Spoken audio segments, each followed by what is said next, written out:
نبی صلی اللہ علیہ وآلہ وسلم نے فرمایا کہ انما الاعمال بالخواتیم، کہ اعمال کا جو دار و مدار ہے وہ خاتمے پر ہے، اینڈنگز پر ہے۔ اور اللہ کے رسول صلی اللہ علیہ وسلم نے بھی فرمایا کہ من یرید اللہ بہ خیرا، اللہ تعالیٰ جس سے خیر کا ارادہ کرتے ہیں تو اللہ تعالیٰ اس کو استعمال کرتے ہیں۔ تو صحابہ نے پوچھا اللہ کے رسول استعمال کا مطلب کیا ہے؟ اللہ کے رسول نے فرمایا استعمال کا مطلب یہ ہے کہ انسان کو اللہ تعالیٰ توفیق دیتے ہیں ایسے نیک اعمال کی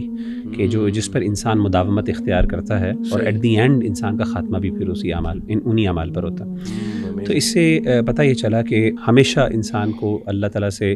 یہ حسن ظن رکھنا چاہیے کہ یہ عمل کرتے ہوئے کہ اللہ تعالیٰ مجھے اسی پر ہی خاتمہ دے۔ کیونکہ یہ دیکھیں کہنا بڑا آسان ہوتا ہے کہ جی لا الہ الا اللہ، میں نے دنیا سے رخصت ہونا ہے، میں جو ہے وہ بیڈ پر ہوں اور میرے آخری سانس نکل رہے ہوں گے تو میں لا الہ الا اللہ کرنا پڑھنا کون سا مشکل، میں پڑھ لوں گا۔ ایسا اصل میں یہ نصیب کی بات نہیں ہوتی، صرف اس پہ محنت بھی ہوتی ہے، اس میں محنت ہوتی ہے، اس میں مداومت ہوتی ہے۔ آپ نے پوری زندگی جس بندے کی زبان کے اوپر ہمیشہ سے لا الہ الا اللہ کے کلمات چلتے ہوں، ہاں وہ مشکل حالات کے اندر بھی اس کی زبان سے جملے نکلتے ہیں۔ آپ خود دیکھیں کہ جب انسان کسی بات کرنے کا عادی ہوتا ہے، جیسے فار ایگزامپل ہم دیکھتے ہیں اللہ معاف کرے ایف ورڈ ہے یا ایس ورڈ ہے، کوئی بھی انسان کو ہاتھ لگتی ہے، کوئی چوٹ لگتی ہے، فوراً انسان کے منہ سے یعنی انکانشیسلی وہ ورڈز نکلتے ہیں۔ اور اس کے مد مقابل اگر انسان کے منہ سے لا الہ الا اللہ یا بسم اللہ یا حسبنا اللہ یا اس طرح کے ورڈز نکل جائیں اور اسی پر انسان کی موت ہو جائے، تو اس سے بڑی خیر کی بات کیا ہو سکتی ہے؟ اب یہ چیز انکانشیسلی، اور انسان اپنے آپ کو اس پہ ٹرین کر سکتا ہے، لیکن اس کے لیے آپ کو اپنی لائف سٹائل تھوڑی سی چینج کرنی پڑے گی۔ ان سینس ظاہر ہے آپ کو ہر مومنٹ کے اوپر اپنے آپ کو شروع میں فورسفلی اس چیز کا کرنا پڑے گا، اور زبان پہ آپ کو ایک چیز کے جو ہے نا وہ جسے کہتے ہیں نا تکرار کرنی ہوگی، ریپیٹیشن لانی پڑے گی تاکہ وہ آپ کے لیے آپ اس سے یعنی اکسٹمڈ ہو سکیں۔ وہ بندہ جو ذکر بہت زیادہ، تو خلاصہ یہ ہے کہ جو بندہ اذکار بہت زیادہ کرتا ہے پرائمرلی، ہم اس سے ایکسپیکٹ کر سکتے ہیں کہ اس کا خاتمہ انشاءاللہ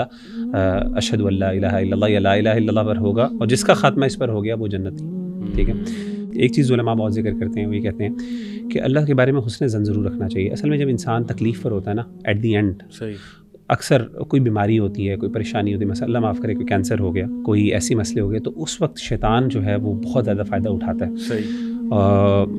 آپ دیکھیں کہ برسیسا کا جو واقعہ ہے فار ایگزامپل، اس کے اندر بھی دیکھیں ایٹ دی اینڈ شیطان نے بڑا فائدہ اٹھایا، اس کو ہوپلیس اللہ سے نا امید کر دیا۔